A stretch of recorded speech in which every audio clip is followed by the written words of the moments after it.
Hello! Hi అండి. అందరూ ఎలా ఉన్నారు? నేనైతే చాలా బాగున్నాను. ఈరోజు ఈ వీడియోలో 2025లో మాస్టర్స్ కోసం రావచ్చా? అసలు సిట్యుయేషన్స్ ఎలా ఉంటాయి? అండ్ ప్రెజెంట్ చాలామంది మాస్టర్స్ గ్రాడ్యుయేట్ అయిపోయిన వాళ్ళు ఉన్నారు కదా! వాళ్ళ సిట్యుయేషన్స్ ఎలా ఉండొచ్చు అని చెప్పేసి జస్ట్ ఒక వీడియో అయితే చేస్తున్నాను. ఇది ఆనవాయితీ వీడియో అని కూడా అనుకోవచ్చు. నేను సుమారుగా నా యూట్యూబ్ ఛానెల్ స్టార్ట్ చేసినప్పటి నుంచి కూడా ప్రతి సంవత్సరం కూడా ఈ వీడియో అయితే తప్పకుండా మన ఛానెల్‌లో ఉంటది. 2022లో ఉంది, 23లో ఉంది, 24లో ఉంది. యాజ్ యూజువల్‌గా 25లో కూడా ఉంటదన్నట్లు. అప్పటికి ఈ న్యూ గవర్నమెంట్ ఏం స్టార్ట్ అవ్వలేదు. అప్పటికి న్యూ గవర్నమెంట్ వస్తదని కూడా ఏం తెలీదన్నట్లు. ఈవెన్ అప్పుడెలా ఉన్నాయో సిట్యుయేషన్స్ అంతకంటే ఇంకొంచెం సరే ఎలా ఉన్నాయో కూడా చెప్తాలేండి నేను ఈ వీడియోలో. అప్పుడు గూడా ఆ టైంలో చాలా మంది డిపోర్ట్ అవ్వడం స్టూడెంట్స్ విపరీతంగా బైడెన్ గవర్నమెంట్ ఉన్నప్పుడు. సో, అప్పుడేం చెప్పాను అంటే, ఓకే. మీరు వస్తే రండి ఇప్పుడు. మీ గ్రాడ్యుయేషన్ అయిపోయేలోపు ఒక 2 ఇయర్స్ టైం పడతది కదా! అప్పటికి మేబీ సెటిల్ అవ్వచ్చేమో అని జెప్పేసి. ఆ తర్వాత 2023లో అప్పుడు గూడా అలానే చెప్పానన్నట్లు. మేబీ ఇంకా బెటర్‌మెంట్ అవ్వచ్చేమో ఫ్యూచర్‌లో మీ గ్రాడ్యుయేషన్ అయిపోయేలోపు అని జెప్పేసి. 24లో గూడా అదే జెప్పాను. బట్ 25లో మాత్రం యాక్చువల్‌గా ఉన్నది ఉన్నట్లుగానే చెప్దాం అనుకుంటున్నాను ఈసారి. అంటే మసిబూసి మారే ట్రై చేసి అలా అయితే చెప్పొద్దు అనుకుంటున్నా. ప్రోస్, కాన్స్ అన్నీ ఉంటాయన్నట్లు. సో, మొత్తం కూడా చెప్తాను. నేను చూసినటువంటి చాలా ఇన్సిడెంట్స్ స్టూడెంట్స్ ఎలా సఫర్ అయ్యారు, ఎంతమంది ఎలాంటి ఇబ్బందులు లేకుండానే సర్వే అయ్యారు. మంచిగా రీచ్ అయిపోయి ఇండియాకెళ్ళిపోయిన వాళ్ళున్నారు. యూఎస్‌లో మంచిగా ఇంకా సర్వే అవుతున్న వాళ్ళున్నారు. అన్నిటి గురించి కూడా ఉన్నది ఉన్నట్లుగానే నేను చూసిన సినారియోసే చెప్తానన్నట్లు. సరే ఇంకెవరైనా మొదటిసారి మన ఛానెల్‌ని చూస్తున్నట్లయితే తప్పకుండా సబ్స్క్రైబ్ చేసుకోండి. వీడియోకైతే లైక్ చేయండి. ఎవరికైనా యూజ్ అవుతదనుకుంటే షేర్ కూడా చేయండి. సరే ఇంకా టాపిక్‌లోకెళ్ళిపోదాం. నేను ఈ వీడియో చేయడానికంటే ఒక 2 డేస్ బ్యాక్ అన్నట్లు. ఆ రోజు గ్రాడ్యుయేషనల్ పార్టీస్ జరిగాయి యూఎస్‌లో. అంటే తెలుస్తదా మీకు టోపీలు పెట్టుకొని పెద్ద పెద్ద డ్రెస్సులేసుకొని ఎళ్తూ ఉంటారు. ఇప్పటి వరకు యూఎస్ చరిత్రలో ఇంతమంది ఇంటర్నేషనల్ స్టూడెంట్స్ గ్రాడ్యుయేట్ అవ్వడం ఇదే మొదటిసారంట. సుమారుగా 4.5 లక్షల మంది వరకు ఇంటర్నేషనల్ స్టూడెంట్స్ గ్రాడ్యుయేట్ అయ్యారంట ఈసారి. ఆల్మోస్ట్ 2023 నుంచే అమెరికాకి విపరీతంగా ఫ్లో పెరిగింది. నేను ఆల్రెడీ పోయిన సంవత్సరం చెప్పాను, అంతకుముందు చెప్పాను. ఎప్పుడూ లేనంత విధంగా 2023లో, 2024లో విపరీతంగా ఇంటర్నేషనల్ స్టూడెంట్స్ రావడం స్టార్ట్ చేశారు. 22లో ఉన్నా కూడా కొంచెం తక్కువైనా కూడా ఈ 2 ఇయర్స్ నుంచి చాలా ఎక్కువ మంది ఇక్కడికి రావడం స్టార్ట్ చేశారు. ఆల్మోస్ట్‌గా ఒక 4,00,000 ఎబోనే ఈసారైతే గ్రాడ్యుయేట్ అయ్యారంట. సో, వాళ్ళందరికీ బయట మార్కెట్ ఎలా ఉంటది? సరే చూద్దాం ఎలా ఉంటదో. అంటే వీళ్ళు ఓన్లీ గ్రాడ్యుయేట్ అయిన వాళ్ళు మాత్రమే. ఓపీటీలో ఉన్న వాళ్ళున్నారు. ఇంకా స్టెమ్ ఓపీటీలో ఉన్న వాళ్ళున్నారు. ఆల్మోస్ట్ బ్యాక్ అంటే లాస్ట్ ఇయర్స్ అంతకుముందు ఇయర్స్‌లో గ్రాడ్యుయేట్ అయిన స్టూడెంట్స్ కూడా ఇంకా ఉన్నారన్నట్లు మార్కెట్‌లో. సో, అదొకటి మీరు గ్రహించాలి.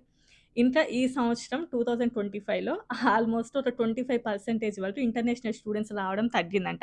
అంటే అది యూఎస్ అని రాదు. లండన్ రావచ్చు, కెనడా రావచ్చు. ఇలా చాలా వరకు కూడా ఇంటర్నేషనల్ అంటే స్టూడెంట్స్ వెళ్ళడం కొంచెం తగ్గిందంట. బట్ యాజ్ యూజువల్‌గా అంత ఫ్లో లేకున్నా కూడా కొంచెం తగ్గిందని చెప్పేసైతే టాక్ అన్నారు. ఇంకెవ్వరైనా ఫస్ట్ యూఎస్‌కి వచ్చేదేంటి అంటే కొంచెం మంచిగా సెటిల్ అవుతామేమో అని చెప్పేసి యూఎస్‌కి వస్తారు. మోస్ట్‌లీ ఒక మంచి జాబ్ వస్తదేమో, కెరియర్ మంచిగా బిల్డ్ అవుతది యూఎస్‌లో అని చెప్పేసే వస్తారన్నట్లు. అంతేగాని జీవితంలో రిస్క్ లేకపోతే రస్ట్ ఉండదు. జీవితంలో మనం రిస్క్ చేద్దాము. సో, రిస్క్ చేయాలంటే యూఎస్‌కి రావాల్సిన అవసరం ఏం లేదు కదా! ఇంకా చాలా ప్యాటర్న్స్ ఉంటాయి చేయాలి అనుకుంటే. బట్ వాళ్ళ ఆలోచన విధానం ఏంటంటే ఫస్ట్ కూడా ఒక మంచి జాబ్ వస్తదేమో, కొంచెం మంచిగా కెరియర్ బిల్డ్ చేసుకుందాం అని చెప్పేసే వస్తారు.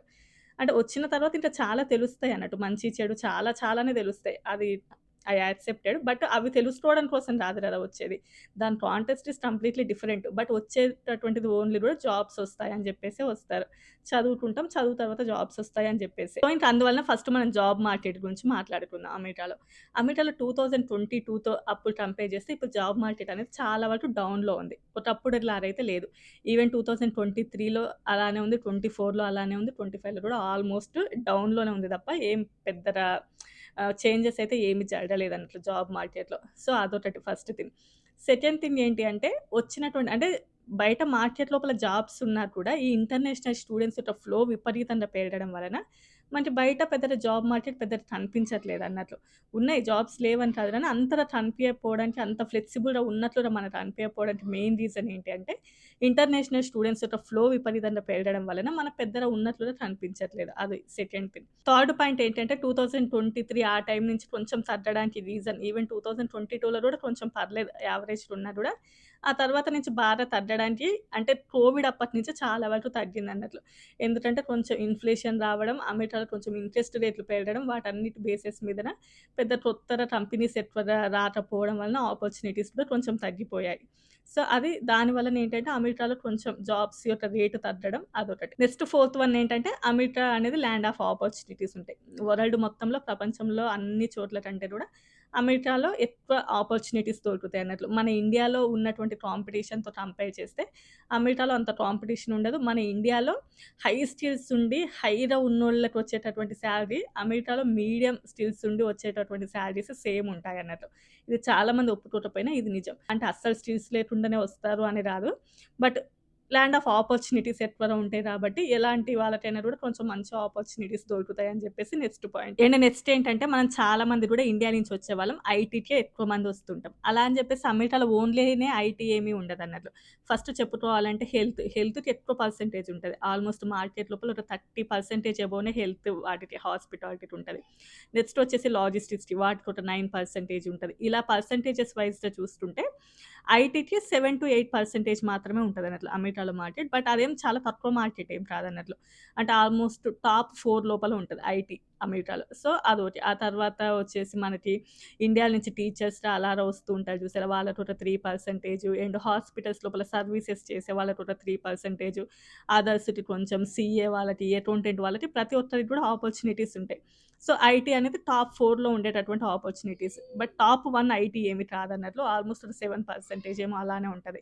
7-8%. అండ్ నెక్స్ట్ పాయింట్ ఏంటంటే అమెరికాలో మనకి ఎక్కువగా కాంపిటీషన్ వచ్చేది మన వాళ్ళే అన్నట్లు. అంటే ఇంటర్నేషనల్ స్టూడెంట్స్ ఇంకోటి ఇంటర్నేషనల్ స్టూడెంట్‌కి కాంపిటీషన్ యూఎస్‌లో.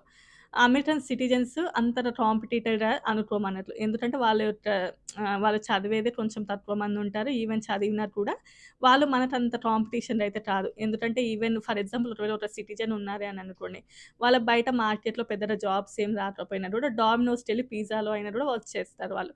ఎందుకంటే వాళ్ళు లీగల్‌గా ఎలిజిబుల్ కాబట్టి నో మ్యాటర్. సో, వాళ్ళు ఏదో ఒక వర్క్ చేసుకొనైనా కూడా యూఎస్‌లో ఉండగలరు. కానీ మన వాళ్ళకి ఏంటి అంటే తప్పకుండా వాళ్ళు ఎందులో అయితే చదివారో స్టెమ్ లోపల సైన్స్, టెక్నాలజీ, ఇంజినీరింగ్, మ్యాథమెటిక్స్ వాళ్ళు ఎందులో అయితే చదివారో వాళ్ళు అందులో మాత్రమే జాబ్ చేయాలి కాబట్టి సో, అది కొంచెం టఫ్ సిట్యుయేషన్స్ అన్నట్లు. అండ్ నెక్స్ట్ ఏంటంటే మన ఇండియాలో ఉండేసి ఆల్రెడీ జాబ్స్ చేసి ఆల్రెడీ ఎక్స్‌పీరియన్స్ అంటే జాబ్ లోపల 1 ఆర్ 2 ఇయర్స్ ఎక్స్‌పీరియన్స్ చేసిన వాళ్ళు కూడా ఇప్పుడు ప్రెజెంట్ స్ట్రగుల్ అవుతున్నారు జాబ్స్ విషయంలో.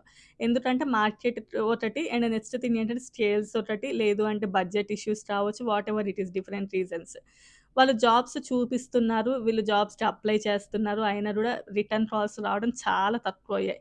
కొన్ని చోట్ల రిటర్న్ కాల్స్ వచ్చినా కూడా బడ్జెట్ ఇష్యూస్ వాటెవర్ వేరే రీజన్స్ వలన వాళ్ళకి జాబ్స్ అయితే రావట్లేదు. ఇంకా కొంతమందికి రిఫరెన్స్ తోటి ఎళ్లి వాళ్ళ బాగా తెలిసిన వాళ్ళు రిఫరెన్స్ ఇచ్చేసి వాళ్ళ యొక్క పొజిషన్ కంపెనీలలో మంచి పొజిషన్ ఉందనుకోండి. దెన్ అలాంటి వాళ్ళకైతే జాబ్స్ అయితే వచ్చాయి. అది నెక్స్ట్ పాయింట్ అన్నట్లు. సో, మనం జాబ్ మార్కెట్ విషయంలో చూసుకుంటే మాత్రం ప్రెజెంట్ అమెరికాలో జాబ్ మార్కెట్ చాలా వరకు డౌన్‌లోనే ఉంది. అండ్ చాలా వరకు కంపెనీస్ ఓన్లీ గూడా మంచి టెక్నాలజీస్‌ని చూస్తున్నాయన్నట్లు. అంటే ఫర్ ఎగ్జాంపుల్ చెప్పాలంటే ఏఐ రానియండి అలాంటివి. నార్మల్ కంపెనీస్ కూడా అంటే మేము వర్క్ చేసే కొంచెం మామూలు కంపెనీస్ అయినా కూడా వాళ్ళు కూడా ఏంటంటే ప్రతి ఒక్కరికి కూడా ఏఐ అంటే ఇప్పుడు ప్రెజెంట్ అన్నిట్లలో ఏఐయే నడుస్తుందని జెప్పేసి సెపరేట్‌గా డైలీ ఒక 1 అవర్ ఏఐ సెషన్సే నడిపిస్తూ ఉన్నారన్నట్లు. సో, ఏంటంటే చాలా వరకు వాటికి ఎక్కువ డిమాండ్ ఉంది. సో, కొన్ని టెక్నాలజీస్‌కి అయితే పెద్దగా డిమాండ్ లేకపోవడం, ఆ డిమాండ్ ఉన్నటువంటి టెక్నాలజీ లోపల వీళ్ళకి పెద్దగా అంత నాలెడ్జ్ లేకపోవడం కూడా ఒక రీజన్. సో, దాని వలన కూడా ఏంటంటే ప్రెజెంట్ కొంచెం మాస్టర్స్ అయిపోయిన వాళ్ళకి జాబ్స్ రాకపోవడం అండ్ ఇప్పుడు గ్రాడ్యుయేట్ అయిన వాళ్ళ పొజిషన్ ఎలా ఉంటది అనేది కొంచెం టఫ్ సిట్యుయేషన్సే ఉంటాయని నేను అనుకుంటున్నాను. బట్ తెలీదు. బట్ జాబ్ మార్కెట్ ఏ రోజు ఎలా ఉంటదో మనం చెప్పలేకపోయినా కూడా మాస్టర్స్ స్టూడెంట్స్ వచ్చినంత జాబ్ ఫ్లో అనేది అంత ఈజీగా పెరగదన్నట్లు. కొంచెం పెరిగినా కూడా కొంచెం కొంచెం గ్రాడ్యువల్లీ ఇంక్రీజ్ అవుతది తప్ప ఒకేసారి లక్షల మంది స్టూడెంట్స్ వచ్చినంత మాత్రాన లక్షల మంది జాబ్ మార్కెట్ అయితే క్రియేట్ అయితే అవ్వదు. సో, ఇంకా జాబ్ మార్కెట్ సిట్యుయేషన్ అయితే ఇలా ఉంది. సో, సెకండ్ మాస్టర్స్‌కి రావాలా? వద్దా? అని చెప్పేసి. ఎవ్వరైనా కూడా రావాలి, వద్దు అని ఎవరు కూడా చెప్పరు. ఒకవేళ ఎవరైనా చెబితే మీరు విన్నారు అంటే అలాంటి మైండ్ సెట్ మీకుంటే రాకుండా ఉండటమే బెటర్ అన్నట్లు. ఎందుకంటే ఇక్కడ సినారియోస్ ఎలా ఉంటాయి, సిట్యుయేషన్స్ ఎలా ఉంటాయని మాత్రమే ఎవరైనా చెప్పగలరు కానీ, ఓకే. వాళ్ళు చెప్పారు గదా! వద్దు. ఓకే. వాళ్ళు చెప్పారు గదా! వెళ్దాము అని జెప్పేసి ఒకరిని చూసైతే నమ్మకూడదు. యూట్యూబ్‌లో కానియండి, ఈవెన్ బయట మీడియాలో కానీ ఎవరైనా కూడా దేర్ పర్సెప్షన్స్ అంతే. వాళ్ళ యొక్క పర్సెప్షన్స్ చెప్తారు. ఈవెన్ ఇప్పుడు నేను చూసేటటువంటివి మాత్రమే చూసి నేను నా పర్సెప్షన్ ప్రొజెక్షన్ చెప్తాను. అంతేకాని ఇప్పుడు నేను చెప్పినంత మాత్రాన అందరికీ జాబ్స్ రావు. నేను చెప్పినంత మాత్రాన అందరికీ జాబ్స్ అయితే పోవు. ఆల్రెడీ అమెరికన్ ఎకానమీ లోపల జాబ్స్ యొక్క సెక్టార్ ఎలా ఉందో అవి చూసి మాత్రమే నేను చెప్పగలను. బట్ ప్రతి ఒక్కరి లైఫ్‌ని నేనైతే డిజైన్ చేయలేను. నేను కాదు, ఎవ్వరు యూట్యూబ్‌లో వీడియోస్ చేసినా ఎవరు కూడా చెప్పలేరు. ఈవెన్ బయట పెద్ద పెద్ద మీడియాస్ కూడా జస్ట్ ఏదో ఫ్లోలో చెప్పడమే తప్ప ఎవ్వరి గురించి కూడా ఎవరికీ తెలీదు. మీ లక్ ఎలా ఉంటదని చెప్పేసి మీకు తప్ప ఎవ్వరికీ తెలీదు. అమెరికాలో సెటిల్ అవ్వాలి అంటే ఫస్ట్ అదృష్టం కలిసి రావాలి. నీకెంత నాలెడ్జ్ ఉన్నా కూడా అదృష్టం అనేది కంపల్సరీ అన్నట్లు. ఎందుకంటే హెచ్-1బీ లాటరీలో పేరు రావాలి కాబట్టి అది నీకు అదృష్టం ఉంటేనే వస్తది. 3 ఇయర్స్ టైమ్ ఉంటది కాబట్టి ఆ 3 ఇయర్స్ లోపల జాబ్ కొట్టడం అనేది మీ చేతిలో పని అన్నట్లు ఇది. సో, అది మీ చేతిలో ఉన్నా కూడా ఆ తర్వాత మీరు అమెరికాలో సెటిల్ అవుతారా లేదా అనేది మీ అదృష్టం మీద ఆధారపడి ఉంటది. అండ్ నెక్స్ట్ వన్ ఏంటంటే మీరు ఇండియాలో ఫినాన్షియల్‌గా కొంచెం బానే ఉన్నారనుకోండి. అంటే ఓకే. అంటే ఇప్పుడు నాకు జాబ్ రాకపోయినా కూడా నేను వేరే విధంగా అయినా కూడా సెటిల్ అవ్వగలను. నేను ఇట్లాంటి జాబ్ రాకపోయినా కూడా నేను ఇండియాకెళ్ళి ఇంకేదైనా బిజినెస్ పెట్టుకోగలను. లేకపోతే ఇండియాలో నేను వేరే ఆపర్చునిటీ ఎతుక్కోగలను. బట్ అమెరికాలో మాస్టర్స్ చేయాలి అని చెప్పేసి నాకు ఎప్పటినుంచో గోల్ ఉంది. ఓకే. ఇక్కడికొచ్చిన తర్వాత ఇక్కడ డిఫరెంట్ కల్చరల్ డిఫరెన్సెస్ ఉంటాయి. ఇంకా చాలా డిఫరెన్సెస్ ఉంటాయి. అవన్నీ కూడా నేను తెలుసుకొనెళ్తాను.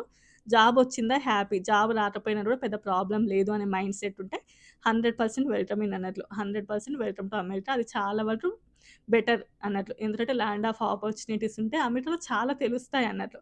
అవి కూడా నేను ఈ వీడియోలో చెప్తానులెండి గానీ. అండ్ థర్డ్ వన్ ఏంటి అంటే ఫినాన్షియల్‌గా సరిగ్గా లేము. మేము లోనే పెట్టుకోవాలి.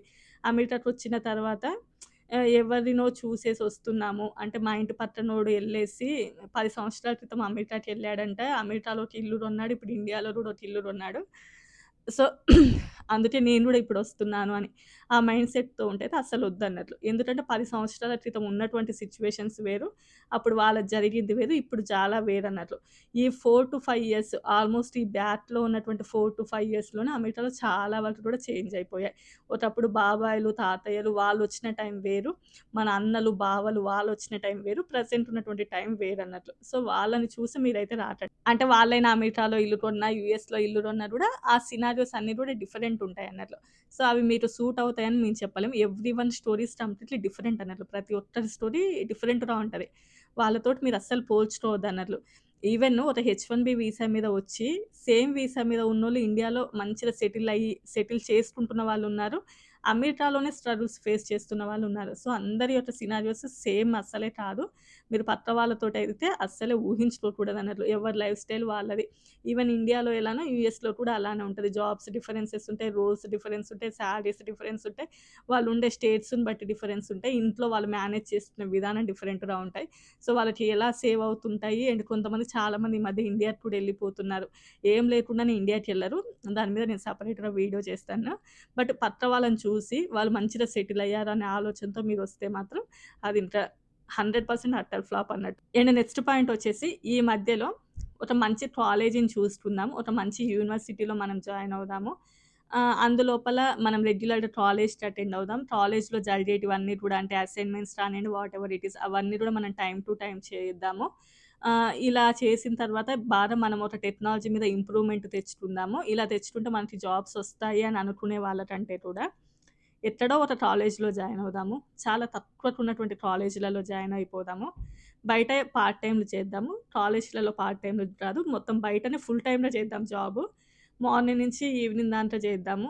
రోజుకొక 10 గంటలు చేద్దాము. ఎంత చేసినా కూడా ఒక గంటకి $10 ఇచ్చినా ఎలాంటి ట్యాక్స్‌లు, గీక్స్‌లు ఎలాగా కట్టేదుండదు కాబట్టి రోజుకొక $100 వచ్చినా కూడా నెలకొచ్చేసి ఒక $3000 ఎంత లేదనుకున్నా కూడా రూ. 2,00,000. ఇండియాలో మంచి ఎక్స్‌పీరియన్స్ ఉన్నటువంటి ఒక సాఫ్ట్‌వేరు సంపాదించే దానికంటే కూడా మనం బయట అదో ఇదో పని చేసినా కూడా మంచిగా నెలకు ఒక 2,00,000 వస్తాయి. అందులోపల అంతో ఇంతో మనం రూమ్ రెంటో అవో ఇవో కట్టుకున్నా, అంతో ఇంతో మనం కట్టినటువంటి అంటే అంతో ఇంతో పెట్టుకుంటారు కదా లోను.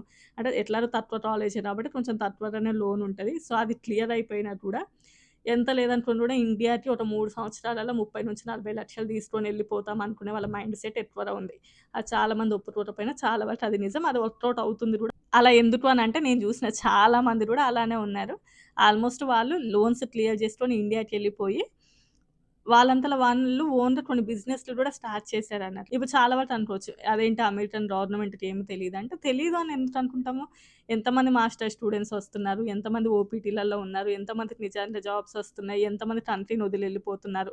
ఇవన్నీ మినిమమ్ గదా! వాళ్ళకెందుకు తెలీదు గానీ చాలా వరకేంటంటే లాస్ట్ ఉన్నటువంటి గవర్నమెంట్ చూసి చూడనట్టు వదిలేసేది. ఈసారి గవర్నమెంట్ గూడా 100% ఏం గట్టిగా పట్టుకోదురా అని ఒక 50, 50 అన్నట్లు.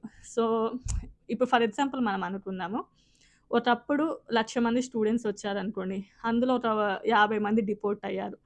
Then okay. ఇప్పుడు 5,00,000 మంది స్టూడెంట్స్ ఉన్నారు. అందులోపల ఒక 300 మంది డిపోర్ట్ అయ్యారనుకోండి. అప్పటికిప్పటికి పెద్ద తేడా ఏం లేదు కదా! సంఖ్య పెరిగింది. డిపోర్టేషన్ సంఖ్య కూడా కొంచెం పెరిగి ఉండొచ్చు. మీరు బయట పార్ట్ టైమ్ జాబ్ చేస్తున్నారు కాబట్టి, దొరికారు కాబట్టి డిపోర్ట్ అనేవాళ్ళు కొంచెం తక్కువ మందే అన్నట్లు. అండ్ ఈ మధ్యన చాలా వరకు ఐసీ రైడ్స్ జరుగుతున్నాయి. అంటే యూఎస్‌లో మీకు తెలుసు కదా! ఐసీ వాళ్ళు వచ్చి పట్టుకోవడం కంటే కూడా ఒక మాస్టర్స్ స్టూడెంట్ ఇంకొక స్టూడెంట్ మీద చెప్పేదే ఎక్కువగా ఉందని చెప్పేసి నేను వింటున్నానన్నట్లు. వాళ్ళు చూసి చూడనట్టు వదిలేసినా గూడా వీళ్ళే వెళ్ళేసి వాళ్ళ మీద కంప్లెయింట్స్ ఇస్తున్నారంట. అంటే వీళ్ళిక్కడ జాబ్ చేస్తున్నారు, అక్కడ జాబ్ చేస్తున్నారు, ఇక్కడ జాబ్ చేస్తున్నారు అని జెప్పేసి. అంటే నేను చెయ్యని జాబ్ వాడెందుకు చేయాలి? నేను సంపాదించని సంపాదన వాడెందుకు సంపాదించాలి అని జెప్పేసి. ఒక రియల్ ఇన్సిడెంట్ ఒక హెచ్4 వాళ్ళది జరిగిందంట. కంప్లెయింట్ ఎవరంటే వాళ్ళకి తెలిసిన ఫ్రెండే ఇచ్చాడంట. సో, అలా ఉంటదన్నట్లు. అందువలన యూఎస్‌లో మీకు అంటే పక్కన బాగా పరిచయమైనా గూడా సొంతం వాళ్ళని గూడా నమ్మే పరిస్థితి లేదన్నట్లు. అమెరికన్ గవర్నమెంట్ చూసి చూడనట్టు వదిలేసినా గూడా మీతో ఉన్న వాళ్ళే చూసి చూడనట్టు వదిలేయరన్నట్లు. సో, అలాంటివి చాలా గూడా నడుస్తూ ఉంటాయి. కాబట్టి కొంచెం మీరు జాగ్రత్తగా ఉండాలి ఆ విషయంలో. ప్రతీది గూడా అన్నీ గూడా అందరికైతే షేర్ చేయకూడదు.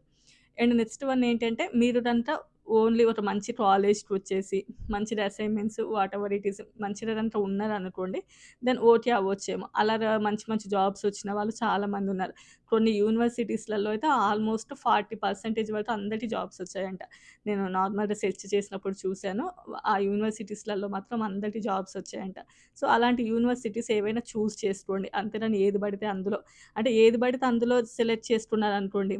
మామూలుగా ఎక్కడో ఒక చోట పార్ట్ టైమ్‌లు చేసుకుంటూ ఎళ్ళిపోతూ ఉంటారు కదా! ఇక్కడ మాకు తెలిసిన స్టూడెంట్స్ ఎళ్ళిపోయినట్లుగా. బట్ ఇది కూడా అందరికి వర్కౌట్ అవుతదని చెప్పలేం. నెక్స్ట్ థింగ్ ఏంటంటే యూఎస్‌కొచ్చినప్పుడు మనకు మెయిన్‌గా తెలిసేదేంటంటే కొంచెం కల్చరల్ డిఫరెన్సెస్ ఉంటాయి. అవి తెలుస్తాయి. ఇండియాకెళ్ళిన తర్వాత కూడా మీ అంతలో మీరు సెటిల్ అవ్వగలరన్నట్లు. కొంతమంది అనుకోవచ్చు అంటే ఇప్పుడే కదా కెరియర్ స్టార్ట్ చేసింది. ఓకే యూఎస్ ఎళ్దాము. మన కెరియర్ బిల్డ్ చేసుకుందాం అనే ఆలోచన ఉంటే దెన్ ఓకే అన్నట్లు. అంతేకాని వాళ్ళెళ్లారు అంటే ఓకే యూఎస్‌కి పోతే అంట అన్నీ తెలుస్తాయంట. Cultural differences తెలుస్తాయంట. అంటే మనం ఎలా ఉండాలో తెలుస్తదంట. సో, దానికోసం ఎళ్దాము. దానికోసం ఇంత దూరం రావాల్సిన అవసరం ఉండదు కాబట్టి దెన్ వన్స్ మీరు తింటన్నట్లు. అంటే దాంతో పాటు మెంటల్ స్ట్రెస్ ఉంటది. అంటే తెలుస్తాయి. కానీ మెంటల్ స్ట్రెస్ ఎంతుంటది? నీకింత లోన్ ఉందంటే అదే పెద్ద మెంటల్ స్ట్రెస్. ఈవెన్ ఒక 20, 30 లక్షల లోన్ అంటే అదేం చిన్న అమౌంట్ కాదు కదా! నీకిక్కడ వర్కౌట్ అయ్యి జాబ్ వస్తే 1 ఇయర్ మ్యాటర్ అన్నట్టు. 1 ఇయర్‌లో నువ్వు మొత్తం క్లియర్ చేసి పడేస్తావు. కాకపోతే అది పెద్ద మెంటల్ స్ట్రెస్ కదా! అన్నీ వర్కౌట్ అయినోళ్ళం ఎన్నైనా జెప్తాం. కాకపోతే అది అందరికి వర్కౌట్ అవుతదని చెప్పలేం గదా! సో, అదొకటన్నట్లు. ఈ పార్ట్ టైమ్ జాబ్ లోపల చాలా మంది వీళ్ళకి పార్ట్ టైమ్ జాబ్స్ ఇచ్చేదే మన ఇండియన్స్ అన్నట్లు. ఎందుకంటే బయట వాళ్ళకిస్తే కొంచెం ఎక్కువ పని జేస్తారు. వీళ్ళైతే కొంచెం తక్కువకే కదా అని జెప్పేసి. దెన్ ఓకే అక్కడితో బానే ఉంది. బట్ వీళ్ళకి మనీ ఇచ్చే దగ్గర మాత్రం ఆహ్, అస్సలు టైమ్‌కివ్వరు. ఈవెన్ నువ్వు బయట అమెరికన్స్ దగ్గర వచ్చేయి టైమ్ టు టైమ్ ఇస్తారన్నట్లు. అస్సలు 1 అవర్ గూడా డిలే అవ్వదు. బట్ మన వాళ్ళ దగ్గర వచ్చేస్తారు కొంతమంది పాపం స్టూడెంట్స్. వాళ్ళే కొంచెం స్ట్రగుల్స్ ఫేస్ చేస్తూ తెలుసో తెలియకనో వాటెవర్ సిట్యుయేషన్స్ మీ దగ్గర వర్క్ చేస్తూ ఉంటారన్నట్లు. వీళ్ళేంటి పాపం టైమ్‌కి మనీ ఇవ్వరు. వాళ్ళు గట్టిగా ఇవ్వమనంటే మేము కంప్లెయింట్ చేస్తాము. అసలు నువ్వు జాబ్ చేయొద్దు. నువ్వెట్లా జాబ్ చేస్తున్నావు ఇక్కడ? నువ్వు పార్ట్ టైమ్ జాబ్ ఎందుకు జేస్తున్నావు ఇక్కడ? నేను మీ మీద పని చేపిచ్చుకొని డబ్బులడిగితే అట్లా చేసేవాళ్ళు గూడా ఉన్నారన్నట్లు. పాపం ఒక అబ్బాయి 2 నెలలు అట్లనే స్ట్రగుల్స్ ఫేస్ చేసి, ఆ తర్వాత అక్కడి నుంచి ఎళ్ళిపోయి వేరే దగ్గర వర్క్ చేస్తున్నాడులెండిరా. ఈవెన్ ఇట్లా చెప్పుకుంటూ పోవాలంటే ఇలాంటివి చాలా ఉన్నాయి నాకు తెలిసినవి. జస్ట్ ఒక ఎగ్జాంపుల్ చెప్తున్నాను మీకు అదొకటి జరిగిందని జెప్పేసి. అండ్ ఇప్పుడు ఇండియాలో కూడా ఆపర్చునిటీస్ బానే ఉన్నాయి కాబట్టి, అంటే వన్స్ మన జాబ్ రాకపోయినా కూడా అంత మెంటల్ స్ట్రెస్ తీసుకోకుండా ఈవెన్ ఇండియాకెళ్ళిపోయినా కూడా మనకి మంచిగా రెడ్ కార్పెట్ మీద తీసుకుంటారు. మంచి మంచి కంపెనీస్ మీ దగ్గర నాలెడ్జ్ ఉండి, ఇక్కడ ఫ్లో పెరగడం వలన కొంచెం జాబ్ మార్కెట్ సరిగ్గా లేకపోవడం వలన మీరు ఇండియా ఎళ్ళిపోయినా కూడా అక్కడ కూడా మంచి ఆపర్చునిటీసే ఉన్నాయి కాబట్టి దెన్ నువ్వు ఒకసారి ఆలోచించుకోండి. సో, ఎందుకంటే ఈ మధ్యన చాలామంది స్టూడెంట్స్ డిప్రెషన్‌లోకి అని, అందులోకి అని, ఇందులోకి అని ఎళ్ళిపోతూ ఉన్నారు. సో, అలాంటివి ఏమి చేయకుండా చాలామంది ఎక్కువగా ఆలోచించడం కొన్ని కొన్నయితే చెప్పకూడని ఇన్సిడెంట్స్ కూడా జరిగాయి కదా! ఇక్కడ. అవన్నీ కూడా నేను లాస్ట్ వీడియోలలో చెప్పాను. సో, అంటే అలాంటివి కూడా చాలా జరుగుతుంటాయి కాబట్టి, సో, మీరైతే ఆలోచించుకోండి. అండ్ ఇప్పుడు ఈ సంవత్సరం మళ్ళీ కొత్తగా గ్రాడ్యుయేషన్ కోసం వచ్చిన వాళ్ళెవరైనా ఉంటే, ఈవెన్ వాళ్ళది అయిపోయేలోపు 2 ఇయర్స్ పట్టిందని అనుకున్నా కూడా, మళ్ళీ మార్కెట్‌లో వీళ్ళందరూ అలానే ఉంటారు కదా! వీళ్ళు ఓపీటీల మీదనో, స్టెమ్ ఓపీటీల మీదనో ఆల్రెడీ ఆల్మోస్ట్ ఒక 3 ఇయర్స్ వరకు వీళ్ళు ఇలానే ఉంటారు కాబట్టి, అప్పుడు మళ్ళీ మీరు వీళ్ళతో యాడ్ అయ్యి మొత్తం ఎంతమంది జాబ్స్ కోసం ట్రై చేస్తూ ఉంటారు అనేది మీరే ఆలోచించుకోండి. ఇందులోపల ఒరిజినల్ రెజ్యూమేలో ఉండేదానికంటే కూడా చాలా వరకు ఫేక్ రెజ్యూమేలు నడుస్తూ ఉంటాయి మార్కెట్ లోపల. సో, చెప్పలేం ఎవడి అదృష్టం బావుండేసి నీకు టాలెంట్ ఉన్నా నీకు రాకపోవచ్చు. వేరే రెజ్యూమేలకి రావచ్చు.